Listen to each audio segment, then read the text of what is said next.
اعوذ باللہ من الشیطان الرجیم بسم اللہ الرحمن الرحیم۔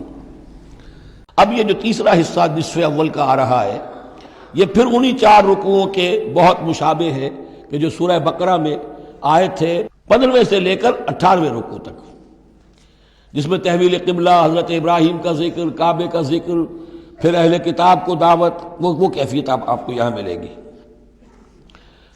قل یا اہل الکتاب تعالوا الی کلمۃ سواء بیننا وبینکم، اے نبی کہیے اے اہل کتاب۔ اب یہاں جمع کر لیا گیا یہود اور نصارہ دونوں کو۔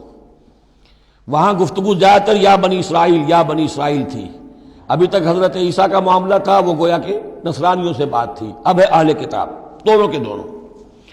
قل یا اہل الکتاب تعالوا الی کلمۃ سواء بیننا وبینکم، کہیے کہ اے کتاب والو آؤ ایک ایسی بات کی طرف جو ہمارے اور تمہارے مابین بالکل برابر ہے، متفق علیہ ہے۔ وہ کیا ہے؟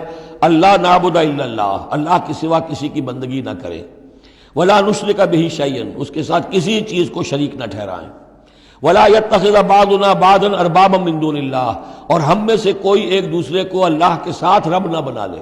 اس سے مراد کیا ہے؟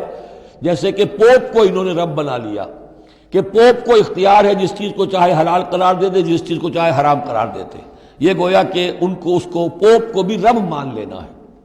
چنانچہ یہ واقعہ ہے کہ مشہور جو سخی تھے حاتم طائی، ان کے بیٹے عدی ابن حاتم رضی اللہ تعالی عنہ، وہ ایمان لائے، عیسائی تھے پہلے، تو انہوں نے ایک مرتبہ حضور سے کہا کہ یہ قرآن یہ کہتا ہے کہ ہم نے اللہ کے سوا کسی اور کو رب بنا لیا، تو یہ بات کچھ سمجھ میں نہیں آئی، ہم نے تو کسی کو رب نہیں بنایا۔ تو انہوں نے فرمایا کیا یہ صحیح نہیں ہے کہ تمہارے جو پادری کہہ دیں، جو پوپ کہہ دے کہ یہ حق ہے، یہ صحیح ہے، یہ جائز ہے، اس کو تم جائز مان لیتے ہو، جس کو وہ کہہ دیں حرام ہے حرام مان لیتے ہو؟ کہ جی ایسا تو ہے۔ تو یہ حق جو ہے یہ صرف اللہ کا ہے، اور جو اس حق کو اختیار کرتا ہے وہ گویا رب ہونے کا دعویٰ کرتا ہے۔ اب یہ ساری قانون سازی جو شریعت کے خلاف کی جا رہی ہے، یہ خدائی کا دعویٰ ہے جو لوگ کر رہے ہیں بیٹھے ہوئے، اور ان ہاؤسز میں پہنچنے کے لیے جو بےتاب ہوتے ہیں اور اس کے لیے کروڑوں روپیہ خرچ کرتے ہیں، جہاں جا کر یا تو پہلے طے ہو جائے یہاں کوئی قانون سازی کتاب و سنت کے منافی نہیں ہو سکتی، پھر جائیے، پھر وہاں پر جا کر قانون سازی کتاب و سنت کے دائرے کے اندر کیجیے۔ لیکن جہاں یہ نہیں ہے تو وہ جو فرمایا یہاں پر نوٹ کر لیجئے، تعالوا الی کلمۃ سواء بیننا وبینکم الا نعبد الا اللہ ولا نشرک بہ شیئا ولا یتخذ بعضنا بعضا اربابا من دون اللہ فإن تولوا، پھر اگر وہ منہ موڑ لیں، فقولوا، اے مسلمانوں تم کہو، فقولوا اشہدوا بأننا مسلمون، اچھا بھائی آپ لوگ گواہ رہے ہم تو مسلمان ہیں، ہم نے تو اللہ کی اطاعت قبول کر لی، ہم ان تینوں باتوں پر قائم رہیں گے، آپ کو اگر پسند نہیں ہے تو آپ کی مرضی۔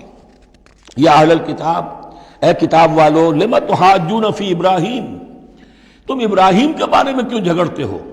وما انزلت التوراۃ والانجیل الا من بعدہ، حالانکہ تم بھی مانتے ہو کہ تورات بھی ان کے بعد نازل ہوئی، انجیل بھی بعد میں نازل ہوئی، یہودیت بعد کی پیداوار ہے اور نصرانیت بھی بعد کی پیداوار ہے۔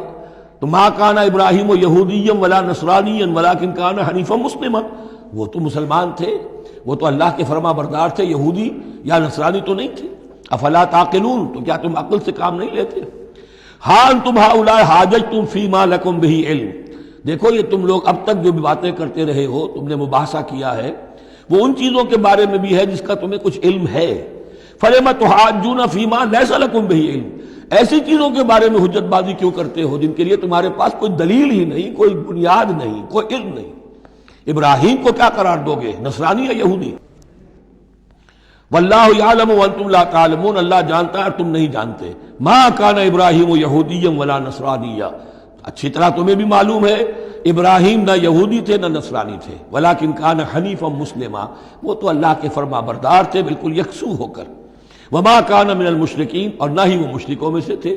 گویا کہ 3 طبقات جو موجود تھے عرب میں اس وقت، یا مشرکین عرب تھے، وہ بھی اپنے آپ کو منسوب کرتے تھے، وہ تو چونکہ نسل تو حضرت اسماعیل کی ہے تو وہ بھی کہتے تھے ہمارا رشتہ ابراہیم سے ہے، یہودی بھی نصرانی بھی، لیکن فرمایا ابراہیم جو ہے وہ نہ یہودی تھے نہ نصرانی تھے نہ مشرک تھے۔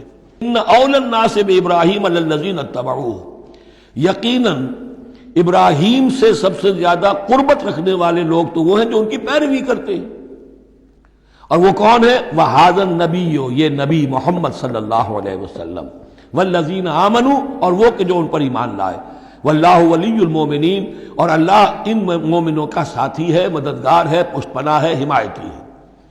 وَدَّتْ طَائِفَةٌ مِّنْ أَهْلِ الْكِتَابِ لَوْ يُضِلُّونَكُمْ وَمَا يُضِلُّونَ إِلَّا أَنفُسَهُمْ وَمَا يَشْعُرُونَ، اہل کتاب کا ایک گروہ جو ہے تلا ہوا ہے اس پر، آرزومند ہے کہ اے مسلمانوں تمہیں کسی طریقے سے گمراہ کر دیں۔ لَوْ يُضِلُّونَكُمْ وَمَا يُضِلُّونَ إِلَّا أَنفُسَهُمْ، وہ نہیں گمراہ کر سکیں گے مگر اپنے آپ کو، وَمَا يَشْعُرُونَ، انہیں اس کا شعور نہیں ہے۔ یا اہل الکتاب، دیکھیے کو انداز جو ہے بڑا ہی داعیانہ، جیسا کہ وہ جو 5واں رکوع تھا سورہ بقرہ کا، اس طرح کا انداز ہے یہاں۔